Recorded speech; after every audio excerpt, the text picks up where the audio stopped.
What do most Fortune 500 executives have in common? They learned important lessons on the fields and courts of their high school and collegiate sports teams. This is true for both men and women. Ernst & Young found that a whopping 94% of women holding a C-suite position played sports. Their wins and losses shaped their habits and who they would become. Join me on my journey to sit with some of the brightest executives in the world as we discuss how sports shape their professional trajectory. In partnership with Chief Executive Magazine, the voice of America's CEO community, I'm your host, Don Yeager, and this is Corporate Competitor Podcast. With me for today's episode is Mike and Bob Bryan, better known to tennis fans as the Bryan Brothers. In many debates, the discussion over who is greatest of all time can rage without conclusion. But in the world of doubles tennis, there is no dispute. Mike and Bob Bryan are the GOAT. They spent 439 weeks ranked number one in the world. That's more than 8 years at number one, nearly double the time of any other duo. And in 2020, they retired with 118 doubles titles and 16 Grand Slam doubles championships to their name. As eye-popping as their accomplishments are, the essence of the Bryan formula is both simple and profound. They value their relationship more than winning. And in that formula, they have a lesson for us, whether we play tennis or not. Their energy is so infectious that they were voted ATP Tour fan favorites for 13 consecutive years. So I promise you are going to love our conversation today. Talk to your teammate and have an honest discussion with them. First, you have to look yourself in the mirror and say, what could I have done better? Hey, Bob, I could have served a little bit better. I could have taken a little bit more of a chance on a big point. That was something that we didn't do after that French Open loss, and that's why it blew up in our face. That's what separated us from other teams, is that we always did hash it out. I felt like we always did improve with losses. Our greatest runs came after our most heartbreaking defeats.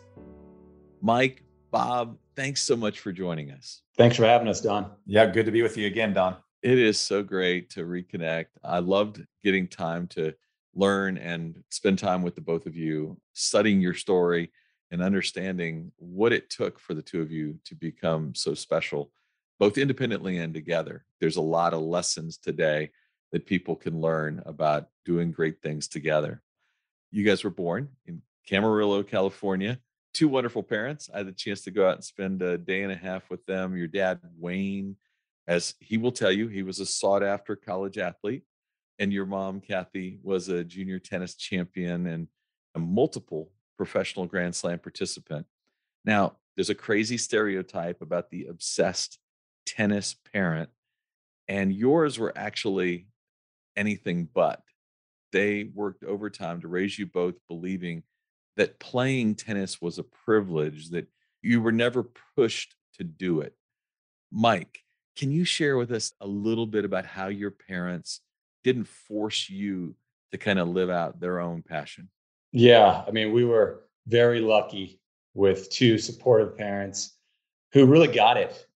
Tennis parents, they can put a lot of pressure on their kids. You can sometimes see they want it more than their kids, and they're kind of living out their dream through them. But our parents kept it fun. They knew that we needed to develop a passion and a love for the game at an early age because it takes a lot of hours. They kept it stimulating. They created a really fun environment for us at this club they owned. They never came down on us for losing matches. They wanted us to really enjoy the process of becoming great tennis players, as good as we can be. Yeah. One time, my mom pulled me off the court for throwing my racket and being a bad sport. And it was right before I was about to win the match. So they were really stressing character just over the wins and losses. And they were great parents. They took us to tournaments every weekend since we were 6 years old, but never had a coarse word after losing matches. That's what was special about them. It felt like they were really loving parents. There's so much time in business where it feels like you're measured by wins and losses as opposed to measured by the way you develop your character.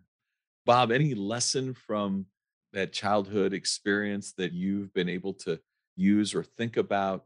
How are you making sure that you're aligning yourself with people of character as opposed to people who just win all the time? What are the ways that you're able to kind of use that lesson? Yeah, I mean, look, now as a parent, I have full respect for what our parents did.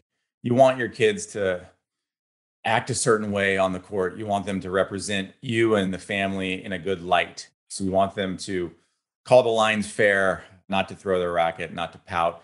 These are the lessons that I'm trying to instill in my kids. I have three kids, 10, 8, and 6. And that's really all I care about. Wins and losses are one thing, but how are they going about their business? Are they going about it in a positive way? Do they truly love the sport? You got to get kids to do something without telling them to do it. We took them to the Miami Open the other day. 3 weeks ago, they saw Carlos Alcaraz win the tournament and they were inspired. Now they truly, I feel, love the game. They're hooked, which is everything. When you have to put in, like Mike said, 4 hours of work a day, you can't have it feel like work. I feel like now my kids, they're not working when they're out there. They're loving, they have smiles. And that's what our parents did. My dad had a quote: champions take it in through their eyes first.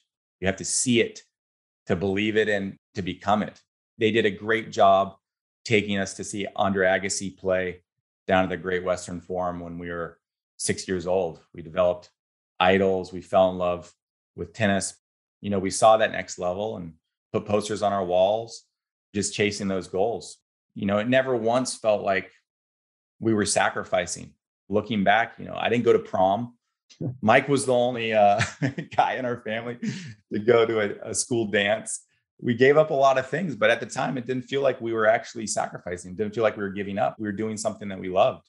At the end of the day, it's the amount of balls you hit, the hours that you put in. It wasn't work at all. Yeah, what I loved about your parents is that you all described it as you get to go to work as opposed to have to go to work. That's really a defining line and a place where many of us can grow. If we feel like we're all stuck in a place where we have to do something, the likelihood of us bringing the level of passion necessary to be uber successful is lower. That's true. We turned pro at age 20, and I don't think we looked at our bank account until 30 years old, 31. We wanted to get married and we wanted to check our finances. We never looked at prize money. We were doing it out of love, chasing our dreams and our goals, working hard, going to the gym, playing matches, trying to win tournaments, looking at the trophies, not the prize money, because we loved it so much and we wanted it. I love that lesson from your dad. Champions take it in through the eyes first. Yeah, that's a big thing that I'm trying to do with my kids. Instead of getting them on the court with a professional and have them feed balls until they drop, why not take them to a tournament and watch them take it in through their eyes and watch these pros play beautiful tennis and inspire the crowds and get transfixed by the atmosphere of this next level of pro tennis. And that's what's going to hook them and keep them pushing themselves to be like those guys they see on the court or on TV. Success leaves clues without question. Go study success. You both went on to play tennis at Stanford. We've had Condoleezza Rice. Now we've had the Bryan brothers. All we got to get is Tiger Woods, and then we've got the Cardinal Mount Rushmore. But your decision to go to Stanford surprised many people because your father was such great friends with the USC tennis coach. So most people thought you'd be a Trojan, including your dad. Now, Mike, how did that conversation go when you had to tell dad, I know this is your buddy, but we've chosen this other school? That was one of the toughest decisions of our young life, either to go to Stanford or USC. They were both tennis powerhouses, but my dad was so close with Dick Leach from USC. And this guy, he held 2 scholarships for us since we were 12 years old. It was just a guarantee. It was almost like we'd verbally committed. It was written in stone. We went down, we had the best recruiting trip. We went on the field with the football team. The band came and played for us, and we were just psyched. But then we went to Stanford right before the decision.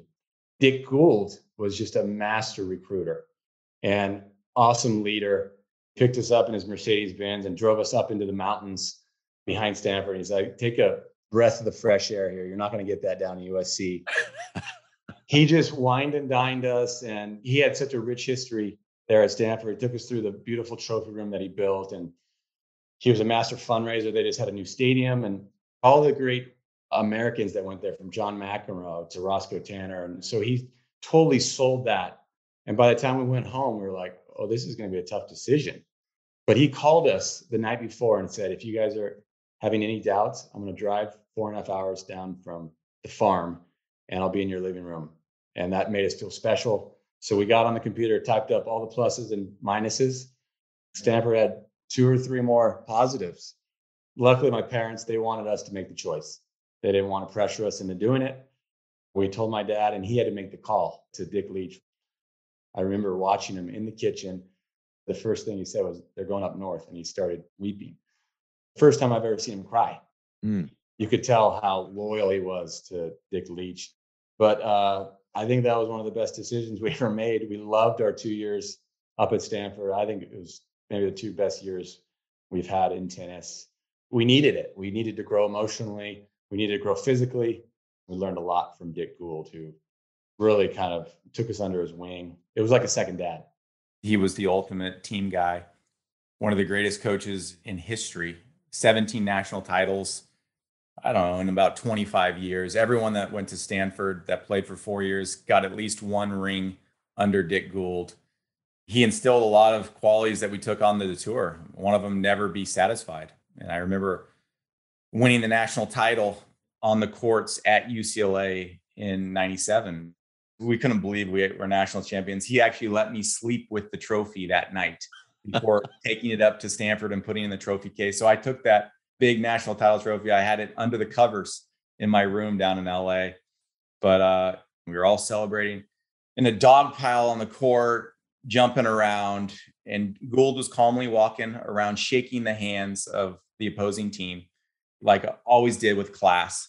And he came as we were taking pictures of the trophies, like, guys, if we keep working hard, we're going to be hard to beat next year. Enjoy tonight, but come tomorrow, we start working on 98.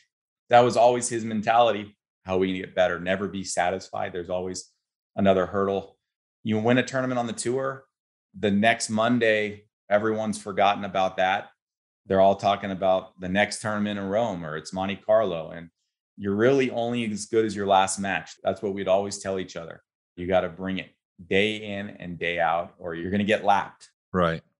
He also said, always respect your opponent. Never take anyone for granted. We would play the Oregon Ducks every year, and they were lowly bottom of the barrel team at the time. Now they're great. You know, they've gotten better, but we'd be in the team room going over strategy for the match, and he'd be going down, okay, at number 1 singles, you're playing Don Johnson. And then we got down to the number 5 player from the Oregon. And one of the low guys on the totem pole of our team said, hey, coach, I played that guy in the juniors. He sucks. Coach looked at this guy with this stare, and the guy just sank into his chair and almost melted away. That was how he made you feel. You have to respect your opponent. No one's terrible. If you don't bring it, there's a chance you're going to lose. And so you always be prepared the best you can be for every opponent. We took that on the tour too. You know, we won a lot of matches quickly, and we had a lot of matches that we felt were easy, but we never took them lightly. We always had a full game plan, went over the game plan the night before, went over it in the morning of, and practiced as hard as we could practice for every match. That's a powerful lesson for all of us. A lot of times you think today's going to be easy.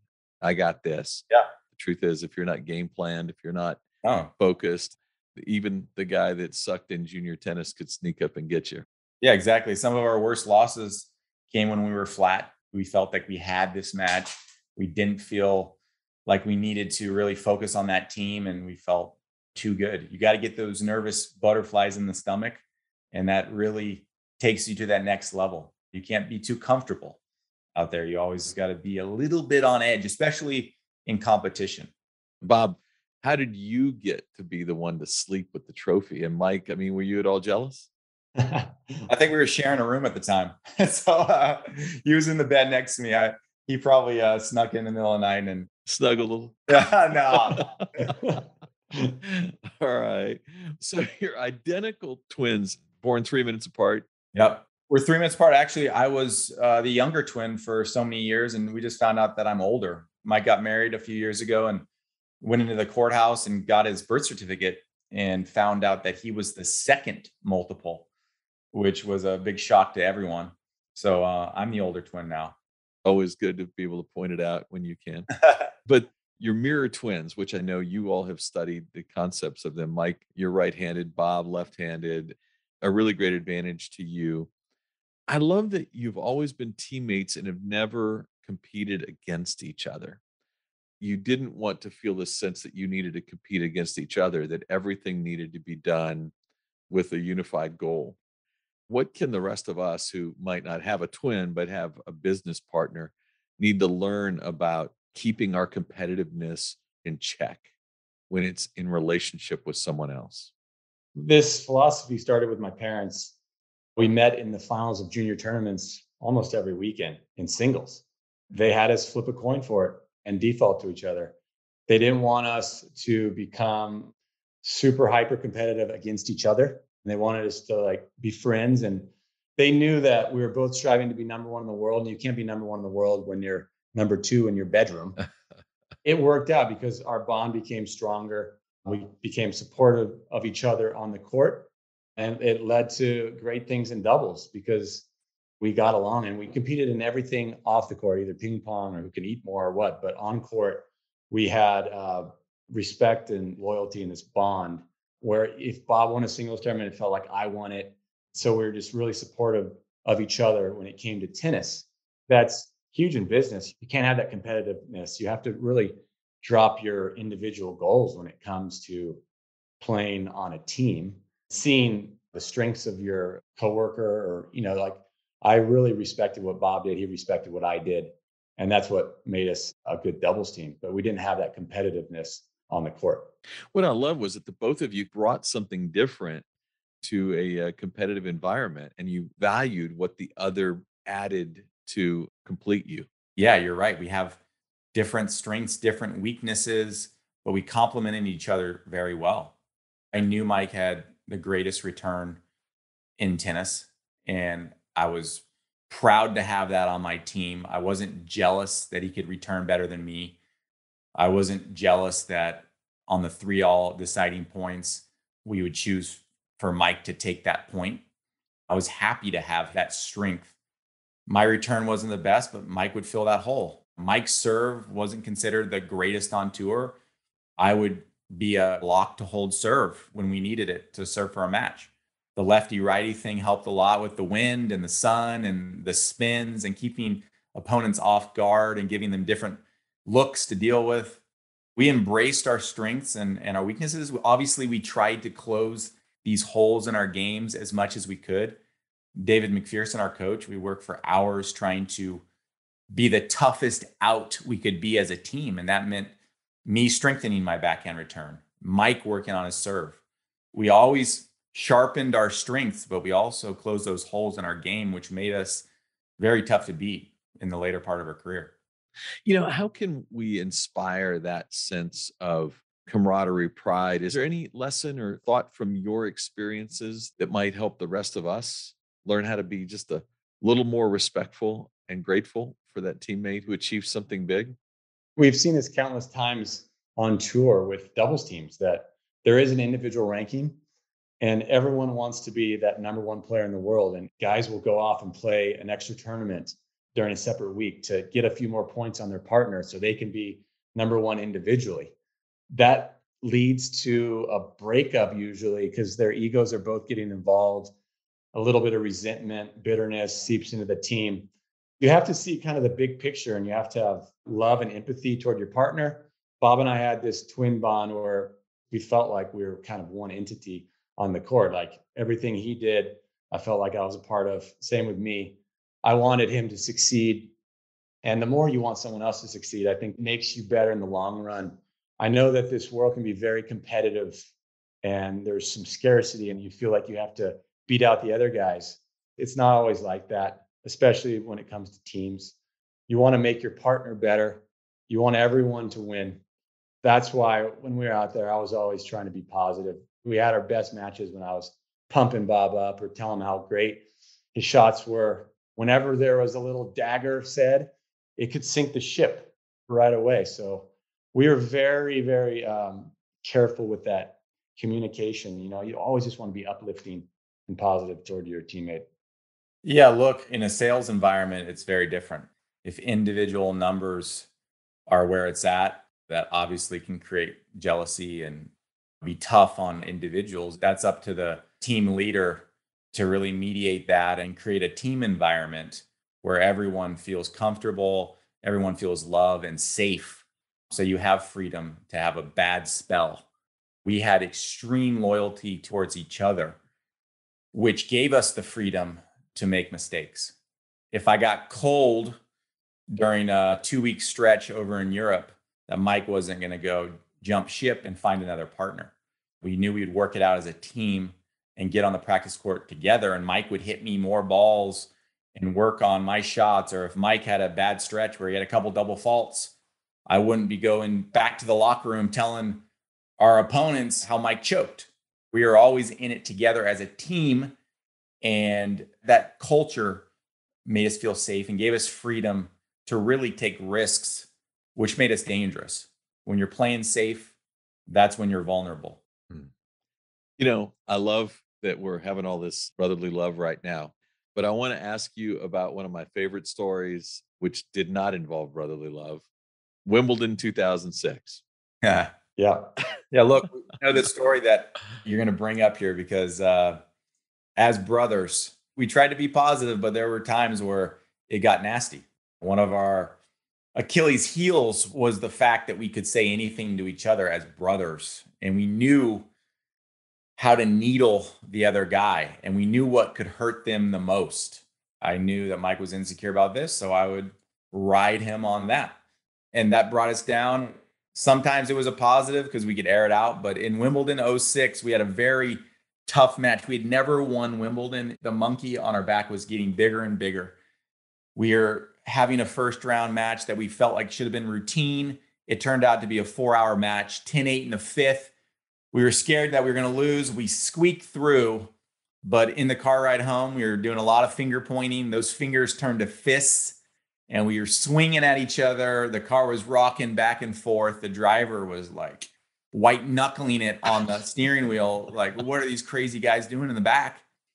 By the time we arrived at our flat, I think we were walking up the stairs and Mike was up 2 stairs and he kicked me in the stomach and I chased him up the stairs through the door and he ends up locking himself in a bathroom at the 3rd floor of this flat. I was looking around, banging on the door, trying to get in. And all I saw was his precious guitar, acoustic guitar sitting there on the couch. I grabbed it and I just splintered it on the floor. That was my baby. Yeah. But 5 minutes later, we were having dinner. We felt like we got out those toxins, that poison.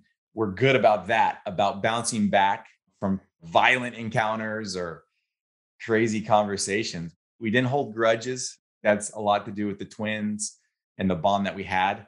The next match, we were quiet. We didn't say anything to each other. We just became professional and it felt like we got out all that, I don't know, just built up steam and anxiety that we were feeling for never winning this big tournament. We took it out on each other there in that moment, but then we're able to go on to win the title. You won your first Wimbledon Because of that encounter. It was so crazy. We've never had a situation like that. Mike ended up buying a new guitar with that money.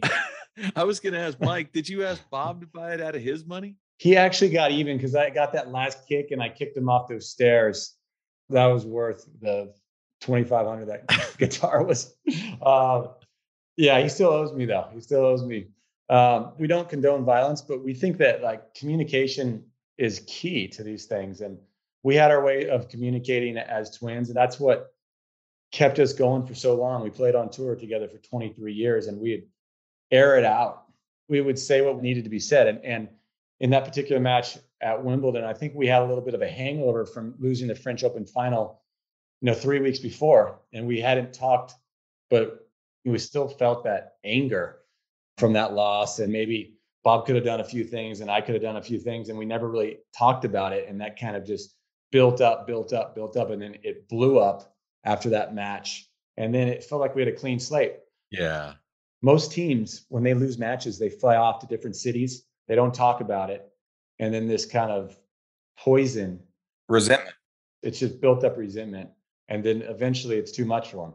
So a huge lesson out of the Wimbledon story, fun as it is, that you guys had dinner 5 minutes later, and I think you played board games later that night or something. Yeah. Your coach told me the story of still being in with the driver when you guys bolted out of the car, kicking each other on the stairs and everything else. And your coach actually looked at the driver and said, "The most amazing thing is they won today." Yeah. But this idea that you have to deal with issues, otherwise they just become cancerous, they fester and they hurt longer. Bob, how did that experience change the way you dealt with things in the future, and what can we learn from that? Open communication. You can talk to your teammate and have an honest discussion with them. That was something that we didn't do after that French Open loss, and that's why it blew up in our face. But that's what separated us from other teams, is that we always did hash it out. If you miss a goal or you fail, that you're able to sit down and go over the X's and O's and what happened, what you need to work on, how you can get better from those losses. I felt like we always did improve with losses. Our greatest runs came after our most heartbreaking defeats. So we were great in the moment of the battle of being positive with each other. That's when we were most successful, is we weren't micromanaging each other on the court or coaching each other. We were giving each other the freedom to take risk. But then when we fell short of that goal, able to sit down the next day when all the emotion was out of it and really have a clear discussion of how to move forward and how to have that not happen again. We learned from our defeats, and Macker, our coach, was a great job of coming in between us and mediating these discussions. And that's what a great CEO can do, or a great coach of a team can help mediate these small little discussions or feuds between teammates. I felt he was a very positive presence in those situations, because as brothers, we've talked before, it can get heated, and he was able to defuse and mediate these conversations in a very positive way. Yeah, it all comes down to communication and the skills you use towards some of those conversations. It's easy to get emotional right after a loss, and we've made the mistake of coming in after a tough loss into the locker room and then blaming when the emotions are running hot. You have to kind of be more objective, and first you have to look yourself in the mirror and say, what could I have done better? Hey, Bob, I could have served a little bit better. I could have taken a little bit more of a chance on a big point, and lead with that instead of say, hey, Bob, you know what, you blew that shot. It's very, very easy to do after you fail and you want something so much. It's easy to get emotional. Yeah. Bob, in 2018, during a match, you suffered a devastating injury and ultimately needed hip replacement surgery. And Mike, you had to get a new partner for 8 months while Bob was rehabbing. Bob, what was it like for you to root for your brother and someone else during that window, especially because they would go on to win Wimbledon? That was a tough time for me, being on the sidelines, having so much uncertainty with my hip. I didn't know if I'd need surgery. I didn't know how bad the injury was. But all I knew is that we were having an amazing run when I went down. We had this resurgence in our career. We had changed rackets. We finally made up our mind that we would pick up a new racket and test out this new technology. And we were excited to try different stuff. And our practices were more fun. We had smiles on our face, and we just started winning everything. And we were on the doorstep of probably winning more Grand Slams. And then my hip blew out, and I had to watch Mike go get another partner, which it was kind of on my advice: go out there, stay sharp, play with Jack Sock. I'll meet you out there soon, but I want you to stay at your best.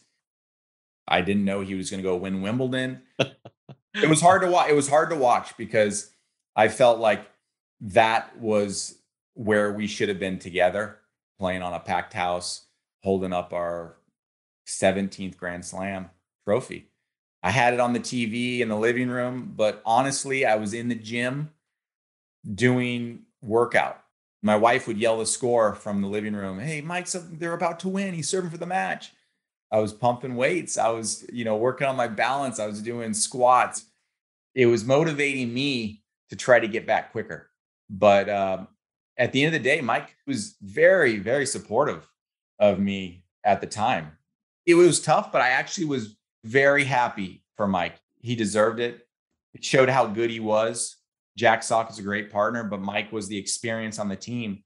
I was able to make that team come together and win that title. And it was a good moment for him, but he also showed sympathy and empathy for me when I was at my low. Mike, what did you learn during that time? I would have loved to go out there with Bob. I mean, it really hurt me deeply to see, he was in serious pain. I mean, he couldn't really even walk. He had that injury in Madrid. He hit a serve, came down, and his hip almost like blew up. And, he's in a wheelchair. I was taking him through the airport.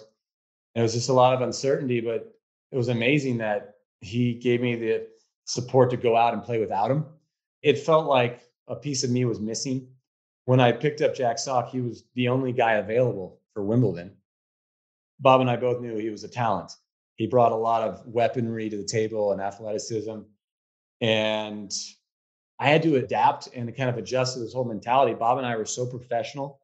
And we took our job so seriously. And he brought this kind of loose mind where we wouldn't practice on the days off. He'd be up late playing video games. And it felt like he wasn't there. But when he played, he got into it. When Bob and I played, we were equals. But for this team, I had to really kind of take him under my wing, like almost like a son, and try to mentor him, try to get the most out of him. And when I did, he would hit amazing shots and highlights.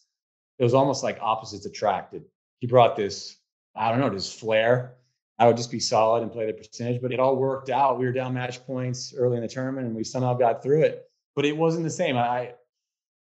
Holding up a trophy with Bob, it's just like those shared emotions. And I didn't know what he was thinking. He was happy, but I don't know if he really respected doubles like Bob and I do. It made me really appreciate Bob, but I was always doing it for Bob. When I won that, it was like I represented the family. Bob was up there with me when we were holding up the trophy. Bob, I love Mike's description there of having to assume a different role in that relationship with Jack. When you came back, did you see a slightly different Mike, or did everything just kind of fall back into its stasis? When I came back from the hip replacement, there was a lot of uncertainty if I could make it back. No one had ever come back to professional tennis with this surgery. Mike was a little unsure if it would work as well.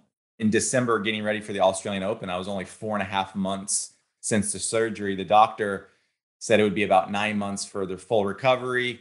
We were flying down to Australia and I still couldn't get back for an overhead. I still couldn't find my balance after a serve.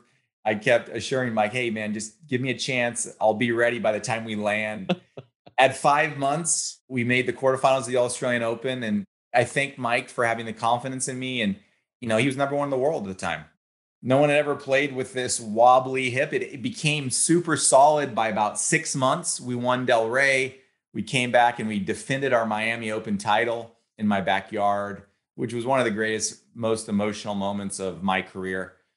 But yeah, Mike was super supportive, amazing to play with, especially in that really vulnerable moment in my life. He gave me the confidence to make that recovery, He had clearly matured from the guy that kicked you in the stomach. Exactly. No, he definitely matured, and he was very delicate with me in that insecure time in my career where I'm just I had taken a year off of tennis. I wasn't hitting the ball as cleanly as I was before. So he helped bring me back to 100%. I love it. That's what a great teammate does. Exactly. The great teammate says, I'm there, not just when you're not here, but I'm also going to be there to help you along as we make our way through. That empathy factor high. One of my favorite things about you two is that you put your own careers at risk to fight to save the sport of doubles and tennis at a professional level. You were best in class, but you made a fraction of what single stars did, or even singles middling players did. And many people don't know that you went to court to fight to keep doubles tennis alive. They were looking at making rules that would have eliminated many others, probably not affected you two. You would have still been able to play tournaments. Mike, can you tell a little of that story? Yeah, I mean, this was a dark age in tennis. This was kind of like right before Federer and Nadal became household names and big stars, and tennis was suffering. So the tournaments weren't making a ton of money. So they were looking at their budgets and pointing the fingers at doubles players. They didn't want to pay for hotel rooms. They didn't want to pay the prize money. Okay, these guys aren't selling the majority tickets. Let's cut the fat. Let's get rid of doubles. They said, we're just going to reduce the draw sizes to maybe 4 teams. Brian's, you're safe. We'll give you always an entry because you guys sell a few tickets. But we didn't think that was right. We felt like doubles had a huge part of the game. A lot of club players play doubles. People love doubles. We wanted to stand up for those 50 to 60 guys that are double specialists. My dad really had our back and hired lawyers, and we had to fight the ATP board and the president at the time who were passing these laws. We just really stood up for what we believed in, and we had midnight meetings with all the guys, and we just rallied the troops, got the media involved, and finally just turned the ship around. Because people don't know that the ATP is made up of tournament directors and players. There's no players union. So we kind of formed our own players union at the time. Then got the new ATP president, this guy, Etienne de Villiers, who really took our side and reversed the whole thing. But we had to compromise. It didn't get done without compromising. We had to change the score, make doubles matches shorter, add a tiebreaker for the third set. And we had to change the ranking system where singles players could use their ranking to get in. And in the long run, this made doubles really healthy. The single stars could play doubles whenever they wanted. Tournament directors had more freedom to put doubles matches on center court because they knew a doubles match wasn't going to go 3 hours. It was going to stay short.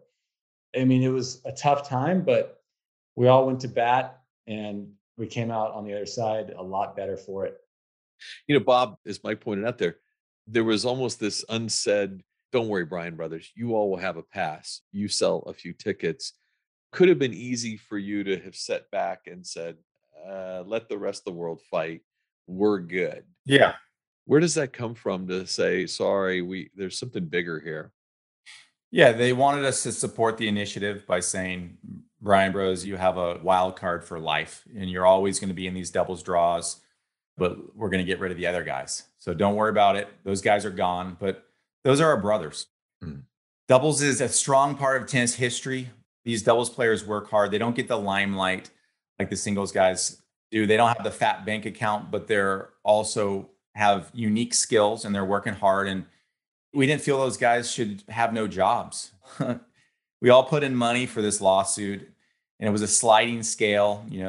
We put in more. The guys that didn't have the huge money, put in less down at 50 or 60 in the world, but we all came up with the money to support these guys. And we just felt like these are our brothers. We got to look after these guys. In this situation, these guys are not our opponents. They're our teammates. We have to have their back and we have to be loyal to these guys. And we all got together and had this aligned goal of saving doubles. And like Mike said, we came out on the other side a lot stronger. We had a doubles bill of rights after that. In the tournament program, they'd have to feature the doubles draw. They have to feature doubles teams. They have to prominently display the draw on site for fans to see. They have to have the doubles rankings posted across the grounds. They have to have matches on center court each week. A lot of positive came of this feud between the ATP board at the time and the doubles players. Luckily, it worked out for us. The doubles bill of rights. Yeah. Hopefully in our U.S. history class, we'll all get that in the next iteration. Coming out of the 2019 season, you two announced that you were going to compete together for one final year. It's hard to decide when to transition out of a career, especially something that's been so core to your everyday life for so long. How did you grow to come to your own level of peace around this is the time? Yeah, I mean, that's a very tough decision to retire from something that you've done pretty much every day of your life. You've woken up, you've had your goals of trying to win matches and trying to get better as a tennis player. And it's been such a big part of our lives. But the day finally comes. As an athlete, your body eventually gives up a little bit. It takes longer to recover. We were 42 at the time. We could notice that we'd play a match. The next day we'd wake up a little bit more stiff. So we wanted to be number one in the world, but we needed more weeks off. We didn't need a little bit more recovery. So we said, this is going to be our last year, 2020. Then COVID hit. We were really looking forward to going to these tournaments for one last time, saying goodbye to the fans and having one last time around the world, enjoying Wimbledon for one last time and the US Open. But then they said, okay, we're going to allow the tour to happen, but no fans. That wouldn't have been fun for us. It's just to go into empty stadiums, into a sterile environment and play our last time. So we decided maybe this is the perfect time to shut it down. Maybe this is happening for a reason. We're at home, we're locked down, we're in this routine with families, and we just shifted our priorities. I had a baby right there in April.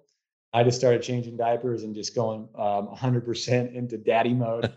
And Bob, had 3 kids and he was already full-time daddy mode. So it made it a little bit easier, but it's still not easy because tennis was such a huge part of our life since day one, almost like a first death. Mike's right. When the tour announced no fans, that made the decision very easy. We were done. We weren't going around the world for one last time to pick up checks.